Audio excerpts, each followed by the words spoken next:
테슬라 투자 소식입니다. 테슬라, 기아 멕시코 공장 인근 부품 공장 설립 추진. 테슬라가 멕시코에 부품 공장 설립을 추진하고 있다. 멕시코 누에보레온 주정부가 지역 경제 활성화를 목적으로 적극적으로 러브콜을 보내고 있어 하반기 내 최종 결과가 나올 것으로 전망된다.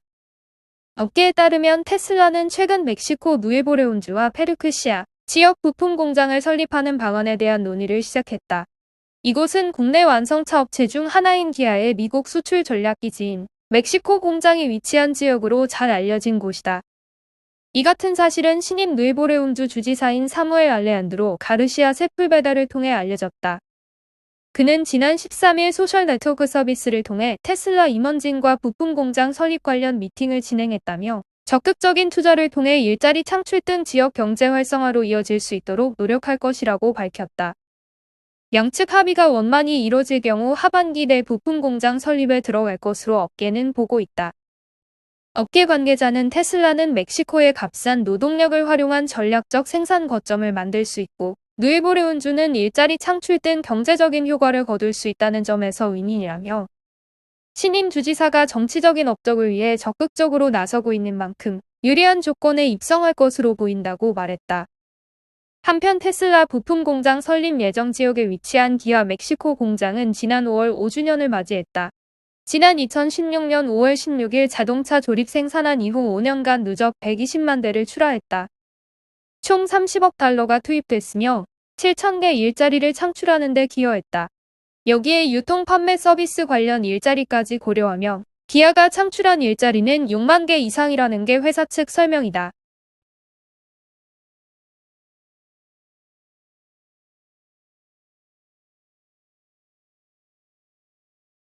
애플 투자 소식입니다.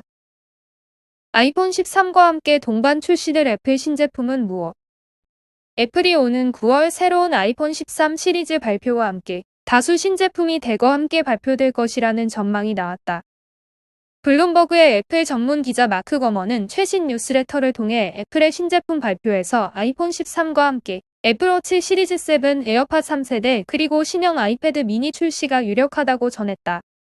블룸버그는 아이폰 13 시리즈에 대해선 디스플레이와 AP 성능 향상, 터치 ID 지문 센서 추가 등 기존 아이폰 12의 개선 버전에 가까우며 과거 명칭 부여 방법으로는 아이폰 12SE라고 불렸을 것이라고 지적했다. 마케팅상의 이유로 아이폰 13으로 최종 결정됐다는 얘기다. 아이폰 13 시리즈와 함께 출시가 가장 유력한 제품은 애플워치 시리즈 7이다. 애플워치 시리즈 7은 외부 디자인은 애플워치 스타일을 어느 정도 유지하지만 내부 구조를 완전히 재설계하고 프로세서와 디스플레이, 배터리 등 새로운 첨단 부품을 적용할 것으로 알려졌다. 특히 이틀가량 지속 가능한 배터리와 광학식 체온 센서 탑재가 유력하다. 이외에도 더 빠른 무선 네트워크 연결, 업그레이드형 유한 UWB 칩 탑재, 더 얇은 디스플레이 베젤, 두께 등 디자인 개선이 이뤄질 것으로 기대된다.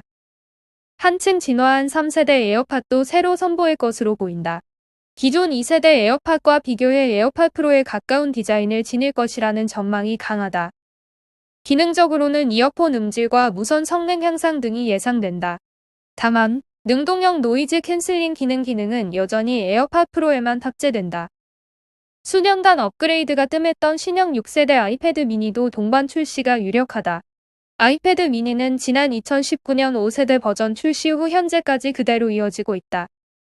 디스플레이 크기는 기존 7.9인치에서 크게 달라지지 않지만 베젤 부분이 더욱 얇아져 같은 크기 대비 화면 영역을 넓어진다. 그리고 홈 버튼이 사라져서 전체적으로는 지난해 출시한 아이패드 에어 4세대와 비슷한 디자인을 지닐 것으로 관측된다. 홈 버튼이 사라지는 대신 지문 센서는 M1 아이패드 프로처럼 전원 버튼과 통합된다. 라이트닝 포트는 아이패드 프로처럼 USB-C 형식으로 바뀌며 스피커 성능 향상도 기대된다. 메인 칩은 M1 프로세서가 아닌 기존 A15 혹은 A14 바이오닉 프로세서를 개선한 버전이 탑재될 가능성이 높다. 아울러 40만 원대에서 시작하는 비교적 저렴한 가격대는 그대로 유지될 것으로 보인다. 블룸버그는 그러나 신제품 발표 행사에서 신형 맥북 프로 소식을 포함되지 않을 것으로 전했다. 다수 소식통에 따르면 애플 M1X 프로세서가 탑재된 신형 M1 맥북 프로는 올 연말 공식 발표가 예상되지만 전 세계적인 반도체 공급 부족 현상으로 출시 일정이 내년인 2022년 초로 연기될 수 있다고 분석했다.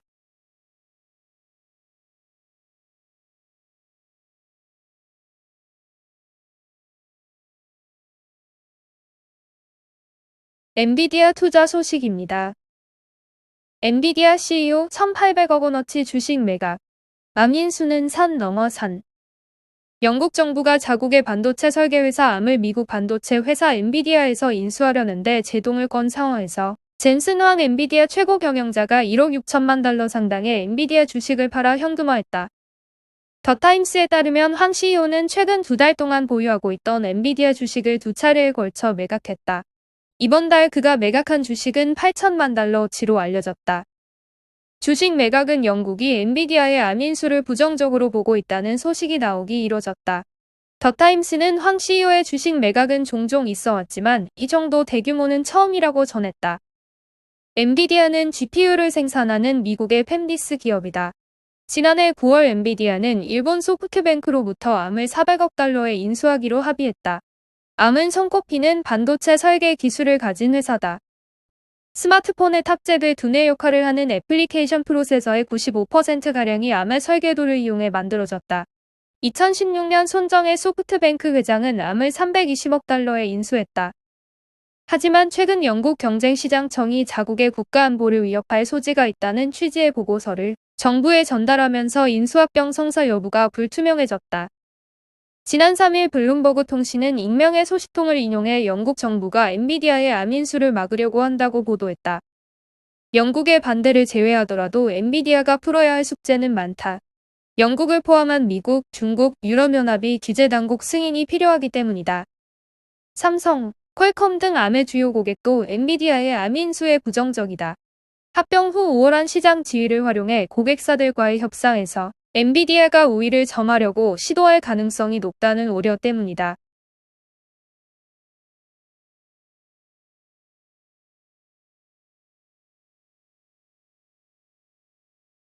마이크로소프트 투자 소식입니다. 마이크로소프트, 미국 나쿠 지역의 재생에너지원 개발. 마이크로소프트가 오는 2025년까지 자사가 사용 중인 모든 에너지를 재생분으로 전환하는 방안을 추진 중인 가운데 볼트에너지와 새로운 제휴관계를 맺었다고 경제뉴스 전문 매체인 CNBC가 최근 보도했다.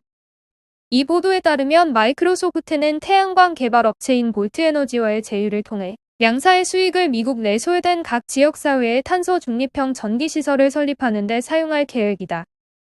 지속 가능성은 포괄적 ESG 개념하에서 논의되는 가장 쉽고도 뜨거운 주제 중 하나이지만 인종적 사회적 정의 등과 관련한 주제도 마찬가지로 상위에 올라 있다. 인종적 부당성과 환경적 부당성은 공존하고 있는데 소외된 지역사회는 종종 환경적 영향에 의해 큰 타격을 받고 있으며 지속 가능한 선택지의 혜택에서 배제되는 것이 현실이라는 게 전문가들의 공통된 분석이다. 마이크로소프트는 흑인 소유 에너지 분야 기업인 볼트에너지와의 제휴에서 두 요소를 결합할 수 있는 방안을 확보. 실질적 구매 규모는 태양광 250메가와트로 작은 편이지만 향후의 영향력은 막강할 것으로 기대하고 있다. 양사는 계획을 통해 전통적으로 낙후된 지역사회에서 재생에너지원을 개발하는 데 수익 일부를 배분키로 합의했다. 볼트에너지 공동설립자 겸 CEO인 길버트 캠벨은 한 성명에서 소수 민족 및 농촌 지역은 환경적 부당성에 의해 불균형적인 영향을 받고 청정에너지 경제의 각종 건강 및 재정 혜택에서 소외돼 있다며 이들 지역사회에서의 청정, 에너지 인프라 구축과 경제발전 투자는 매우 중요하다고 말했다. 그는 소외된 지역사회가 청정에너지 캠페인의 기업 및 일자리 창출 혜택을 볼 수 있도록 하는 것 또한 중요한 일이라고 덧붙였다. ESG 접근 방식 및 구조화 부문에서 업계 선두를 유지하고 있는 마이크로소프트는 오는 2025년까지 100% 재생 에너지를 사용한다는 목표를 설정해놓고 있으며 1975년 창업 이후 직간접적으로 배출한 탄소도 2050년까지 모두 제거하겠다고 공약했다. 이와 관련 ESG 연구 전문 저스트캐피탈의 최고 전략 책임자인 앨리스 노맨스는 환경적 리더십과 전반적인 리더십이 기업에 어떤 의미인지에 대한 범주를 계속 확장하는 또 다른 사례라며 마이크로소프트는 형평성과 환경적 정의 사이의 연관점에 대해 잘 고려하고 있다고 평가했다.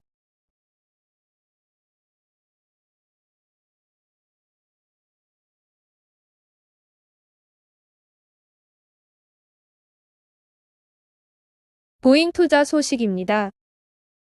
보잉, 터키의 B737 엔진 부품 발주. 미국 항공기 제조사 보잉이 B737의 엔진 커버 부품 공급사로 터키 항공우주산업을 선택했다. 업계에 따르면 보잉은 오는 2025년부터 타이로부터 보잉 737 펜카울 정밀 부품을 공급받는다. 타이가 B737 펜카울 제작 50%를 담당하고 나머지 절반은 인도 타타가 생산한다. 타이는 보잉 787 드림라이너 엘리베이터 화물 차단막 수평 선당 737 엘리베이터를 제작하기 위해 이미 보잉과 계약을 맺고 파트너십을 이어오고 있다. 보잉 항공기에 수천 개의 부품을 공급하고 있는 셈이다. 타이로부터 새롭게 공급받을 카울 도어는 흡입구와 역추력 장치 사이에 있는 엔진의 펜 케이스 위로 공기역학적인 표면을 제공하고 엔진에 장착된 구성 요소 및 액세서리를 보호한다. 각 엔진 주위에는 2개의 펜 카울 도어가 있어 엔진 구성 요소 및 액세서리의 서비스 및 유지 관리를 위해 접근할 수 있다. 보잉은 그동안 에어버스로부터 B737 엔진 펜 카울을 공급받은 것으로 알려졌다. 에어버스는 지난 2013년부터 스페인에 위치한 공장에서 737 펜 카울을 제작, 납품해왔다. 보잉이 펜 카울 공급사를 변경하는 이유는 공개되지 않았다. 다만 지난 6월 에어버스와 737 펜 카울 공급 계약을 연장하지 않으면서 공급사 변경이 확실시됐다. 타이로 공급사를 변경한 데는 터키와의 인연이 가장 크게 작용했다. 보잉은 수년 전 보잉 터키 국립항공우주산업 내 출범, 터키에 대한 투자와 공급망 등을 확대했다. 이번에 보잉이 터키 타이의 펜 카울을 주문한 것으로 나이 출범에 따른 터키 산업 파트너 역량을 반영한 결과다.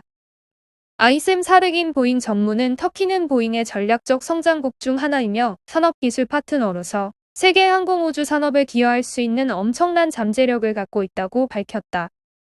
2005년 설립된 타이는 터키 수도인 앙카라에 위치해 터키 항공우주 산업을 이끌고 있다. 주요 산업은 군사용과 산업용 항공우주 시스템을 제작, 통합 지원하는 것이다. 보잉과 에어버스의 항공 물품을 납품하고 있다.